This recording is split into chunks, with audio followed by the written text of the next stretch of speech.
Hi, I'm Gemma, and I'd like to tell you about my wiggle theory. How I came about this theory is quite a story I love sharing. I am always chin-wagging with spiders, bugs, birds, or anything really. The story begins with a bit of clumsiness. Without realizing, I had dropped honey on the kitchen counter. Later that day, I noticed a swarm of wasps covering it. Oops, I thought. The following morning, as I was bustling in the kitchen, a wasp came to me and we started chatting. For some strange reason, I said, "Would you like some honey?" To which a yes was promptly replied. I replaced some of the local honey on the counter, and the wasp was there. Nom, nom, nom, nom, nom. This sequence between the wasp and I repeated most mornings as I was in the kitchen.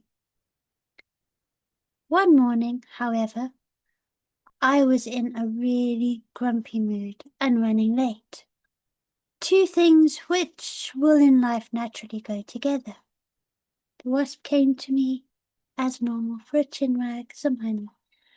Feeling impatient, I said, "Not today, I'm grumpy." The wasp, however, oblivious to my grumpiness, lateness, or impatience, persisted to fly around, then hovering in front of me with a wiggling bum as if to say, "Please." I suddenly stopped, pausing to observe the wasp, who continued to wiggle ferociously.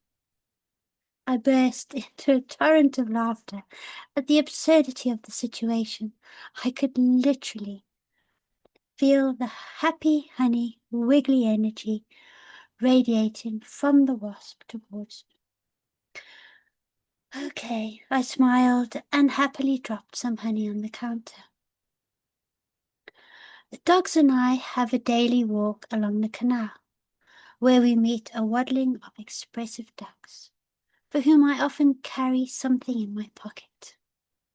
On this occasion, I had given the duck some pence and was about to move on, when I saw from the corner of my eye a male mallard approaching me.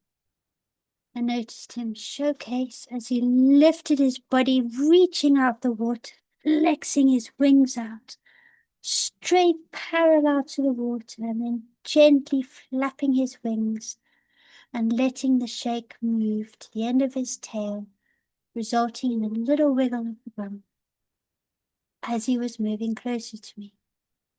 I smirked at the duck, unbelievably saying, "Ha, you know exactly how to win me over with your charm," and threw him some food.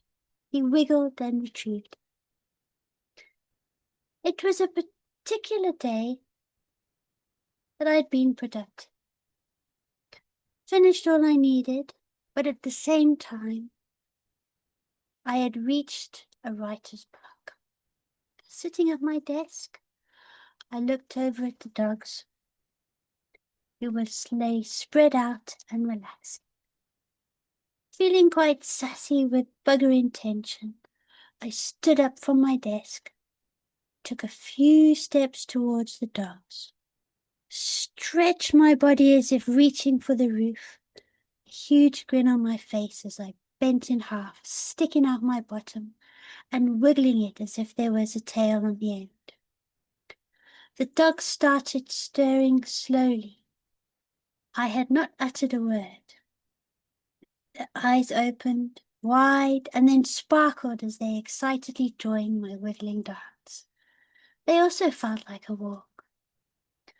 After the excitement had died down from all the wiggling, we strapped up and went for our walk. It was a calm day, sunny but cool autumn.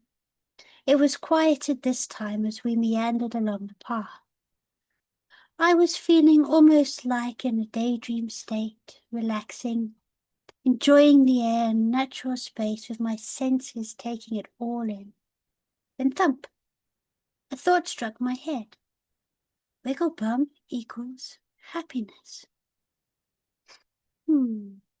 I thought, as a film roll proceeded through my head, displaying all the previous occurrences of wiggling bums.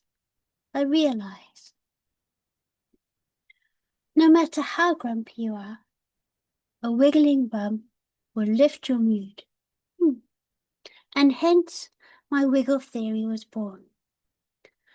I aim to have as many people as possible wiggling on a daily basis, all in aid of science and to prove my hypothesis. Imagine that. A nation of happy, wiggly people